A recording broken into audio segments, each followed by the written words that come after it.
So this week on Jabba's Court, we're talking Dawn of the Jedi and whether going back to the genesis of the Force in Dawn of the Jedi is a good idea. This is on the back of Mr. Mangold, the director and creator for Dawn of the Jedi, passing comment that he enjoys the fact that he's not held back by all the lore. You know, he's almost got a blank slate because he's starting from day one, Yeah. Genesis of the Force, in effect, in the first Jedi. Your feelings overall, Paul, on the basic idea of going back to day one Star Wars, effectively? Yeah.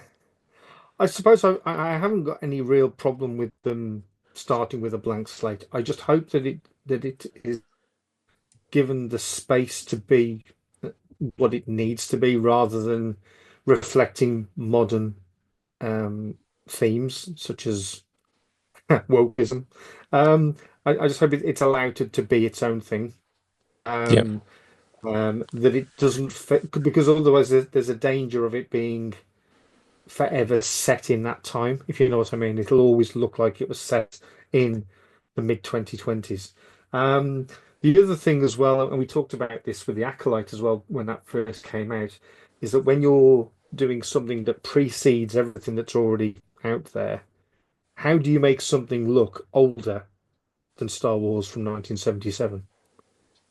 It's a real tricky because as ahead of the time as it was back in 77, it if you try to go way, way, way back before it, how do you how do you make it so that these people haven't got the same technology? Um, you can't. I personally can't believe that all these spaceships were around donkey's years before A New Hope.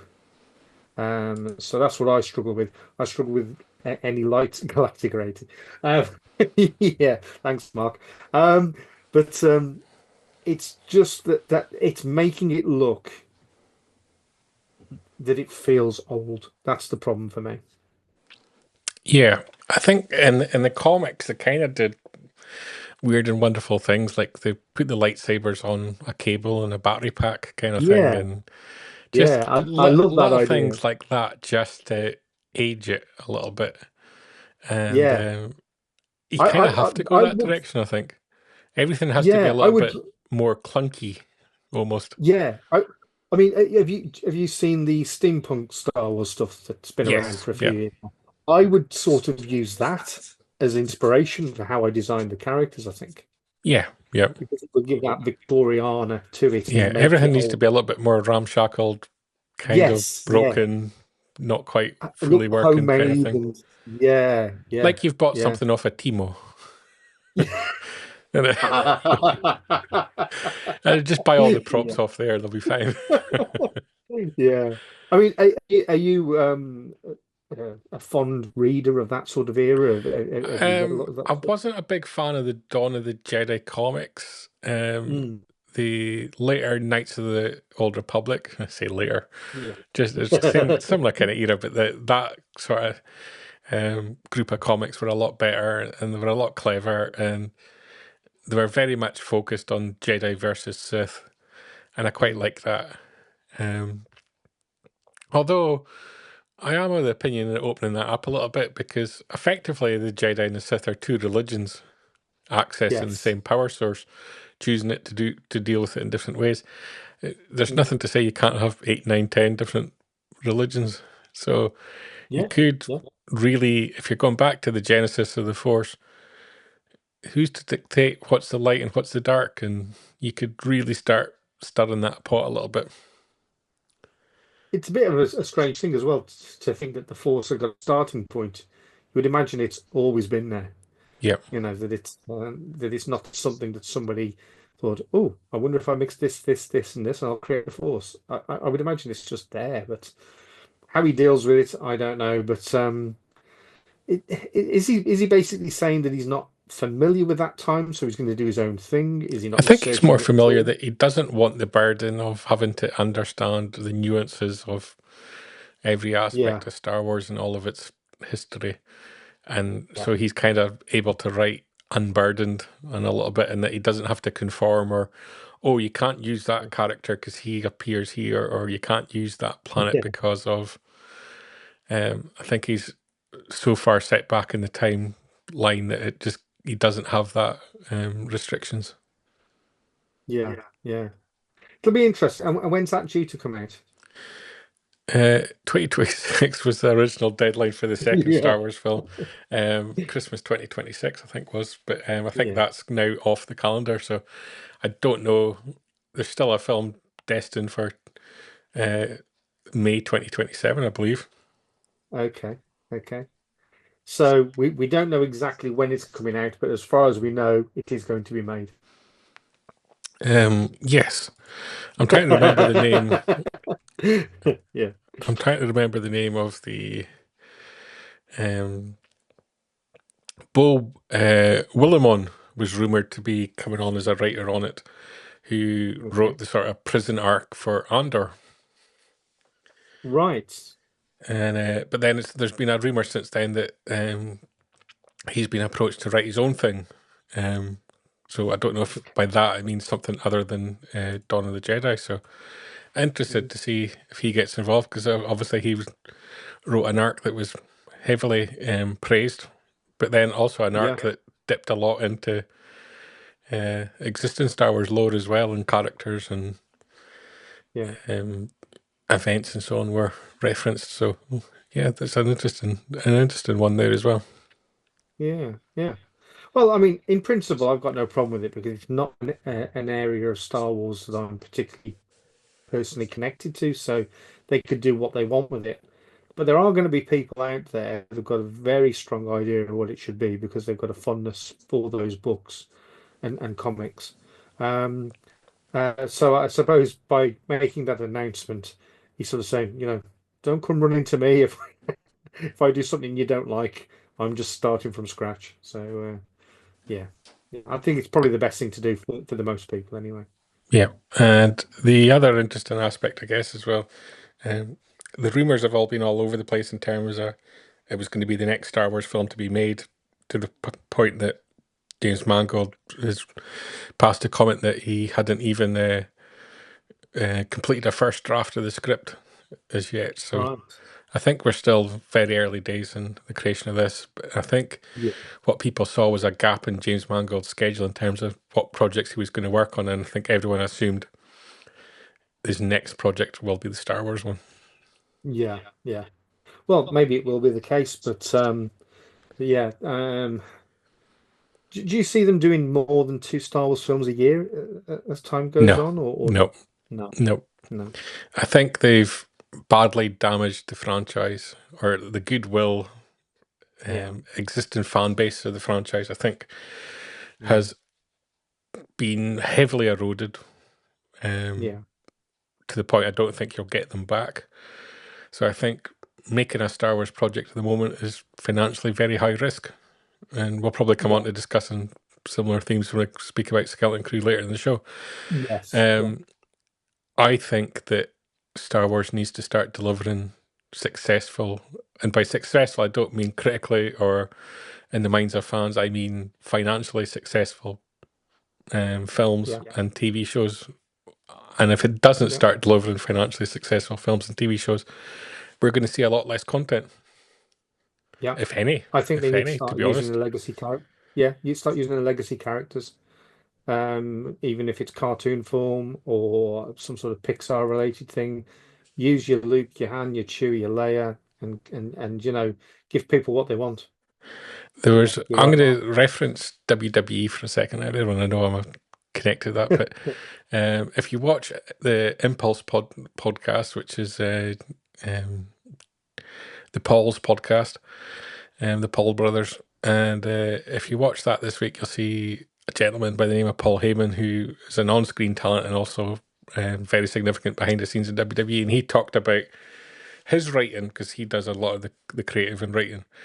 And he made the comment of when he writes, he thinks about how the existing fan base will like and appreciate it, and how Yeah, it can also be used to entice new fans or people who are less familiar. And obviously, they've just started on Netflix, so they've got a huge potential at the moment to find new fans. Yeah, But they can't do that at the expense of the existing. yeah, And I think that's the problem Star Wars has got at the moment, is that it has lost its existing fan base to a great degree, yeah. which I don't think any of us can argue because people aren't going to the cinema and people aren't watching it on TV Mm, based on the last few projects. Solo is a prime example, and the Acolyte and Skeleton Crew appear to be much and such a similar. mm. Um, so if you lose your existing fan base and you're focused purely on a new fan base, you've reset your franchise. You no longer have a blockbuster franchise. You're trying to build from scratch again, Well, that's what which, I was just going to say. That I'm sort of coming from the viewpoint that I'm assuming that all these people that are going along to Star Wars Celebration are as connected to the legacy characters as I am. They yep, may not be. They may not be at all. They may be very much into a niche part of Star Wars. They might be huge Acolyte fans. They might not give two stuffs about bringing Luke and Leia back. Although I do think there'll be a lot of people that have disconnected from the saga that will get back into it if they brought those characters back in. yep. Um, as Mark said, 10 years ago, it was the fan base. Now it's starting from a different level, I think. And I think Disney have to decide what they want to be when it comes to Star Wars. I think they're going to struggle to get people to come back to it. So do Yeah, you now just go all in and just like, we're just going to focus on the future with, you know, but when you do that, you can't be throwing 200-300 million at a movie or TV show to make, because you don't know what your mm, return's going to be. You've got yeah, to you've got to make it to the same kind of budget as a low budget sci-fi project that you're making, because you're starting from scratch again. Which yeah. I can understand from Disney's point of view, that they wanted to find the next generation of fans or connect with the next generation of fans. But as Mr. Heyman said on the Impulse project, you've got to do it in a way where you don't lose your existing fan base. And like Yeah, you WWE are don't do it at finding the on cost Netflix of at the those. moment, they're having to Yeah. explain their characters and having to explain their storylines because there's new audience members tuning in. But at the Mm, same time, they can't do that in a way that irritates and puts off their existing fan base. And absolutely. I think Lucasfilm have lost that idea where they've alienated their existing fan base to a point that view numbers are terrible. Um, will they get them back? I don't know. I don't think so. And Mm, so it places a big question mark over what future Star Wars looks like. And so when you ask the question, is going back to the genesis of the Force and Dawn of the Jedi a good idea? From a new fan base, it probably is, because, well, what is the Force? How did it come about? What's a Jedi? You've got the chance to maybe mm. explain all that. But I would be more excited if they announced that they were doing some form of animated Pixar, whatever, live action using sort of deep fake of the original characters. I'd be way Yeah. more excited about that than anything to do with the past. I really would. And probably so would I. You know, they Yeah. talk about a lot about Dave Filoni's film being sort of heir to the Empire, Mm, with Thrawn and the various characters, Luke Han, Leia from that era, which I would love. But mm. like you raised the question, does the new fan base care? Exactly. And so, Yeah. whilst me and you would love that idea, Yeah. is the people who are tuning into the Acolyte and are tuning into Skeleton Crew, Yeah. do they care? Well, Because this you is it. I mean, probably have to start with that fan base now and build that fan base rather than try yeah. and recover the one that you've lost. Yeah. Because Heir to the Empire and the whole Thrawn trilogy to us doesn't feel like that long ago. It No. was 35 years ago Yeah. that came out. And so what is the connection for the younger generation? I don't even know. I mean, I can only speak from my son's perspective. I know that he's a massive fan of the original trilogy, but he probably feels the same way about the prequels as well. Yeah. Matthew's 21. But I don't know that everybody of his age group feels the same way. And I'm sure they don't. Many of those will be big Clone Wars fans or Rebels fans. And so to them, the characters that I would love to see again probably don't mean as much to them. They probably love to see more Rebels content or, more Ahsoka. But I mean, what were the viewing figures like for Ahsoka? Were they good? On the bottom scale, acceptable. I would suggest. I think it scraped through. I think it was lucky that the showrunner is also the head of creative. I Yeah, think that put a little bit of pressure on Lucasfilm as to, we've just appointed this guy head of creative. Can we take away his flagship show in our first move? yeah. So I mean, we're definitely getting a second season of Ahsoka. Yep, starts So filming I think, April here in the UK. yeah, and I think where Skeleton Crew has perhaps failed to connect and get an audience, it suffered from the same problem that Solo did at the cinema following off the back of Last Jedi, where Last Jedi was so polarizing, you either loved it or you hated it. As far as I know, more people hated it. The same with The Acolyte. More people disliked that than enjoyed it. And so if you come off the back of a project that's not very well received, naturally those follow-up projects aren't going to be seen as, whoa, bring me some Star Wars content. They need to strike oil somewhere. They need to find something that's absolutely huge for whatever reason, and it will reconnect people that have come away from it, Yeah. hopefully. Chris David there in the chat as well, saying hello. Hello, Chris. Good to have you Hi, Chris. watching. Um, yeah, I think you're right, Paul. I think it's going to be a rough ride going forward. I think for Star Wars fans, we're probably going to get more projects cancelled than we do continued over the next while. I think Andor finishes with season 2. I don't think Ahsoka will get beyond a season 2. I imagine it was renewed on the understanding that we're giving you a season 2, but that's going to be it. So wrap it up. Yeah, Um, we've got the Mando film, we've got Dave Filoni's film, and after that, it's blank slate, really, because all these projects that have been announced, like Dawn of the Jedi, like the Rey films, I think there's a big question mark over whether they're going to continue with them, um, really. as to Yeah, whether they're the right projects for the fan base. Because, as I keep saying, you've almost got technology, you're not going to get the lost fan base back, and you've got to move forward with the new fan base and build that. mm, But you're also got the issue that, you're pushing TV shows on Disney Plus, and like last year, 2024, 25% drop in viewership across streaming services. So whilst yeah, everyone kind of looks at subscriber numbers, but actually people are subscribing but then not tuning in as much. And that's because all the services have kind of cut back on their content. And this yeah, kind of goes back to the various strikes that we had, and the prices of everything has gone up, yeah, and they're all making less content because it's more expensive to make. You're getting 6, 8 episode series that are costing 200 million plus. It's not yeah, sustainable. And so there has to be a big change in the industry, I think. yeah. I think, yeah, it's been very much feast or famine, hasn't it?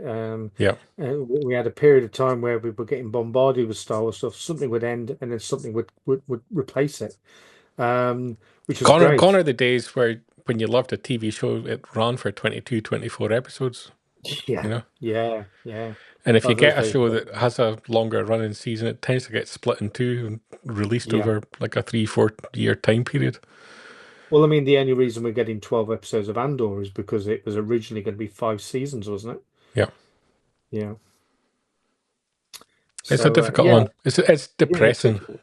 Yeah, So we should we it is. should we should end on a depressed note. Well, let's end this week's Jabba's Court on a depressed note and go back to the news on Good Morning Tatooine. It might be more cheery. Uh, It'll all be okay, Bry. It'll it all be will be. fine. Of course, Jabba's Court's part of Good Morning Tatooine, which streams live every Sunday or tonight on a Wednesday night just for fun. And Why we'll not? also release the video on Fat Tracks TV as well.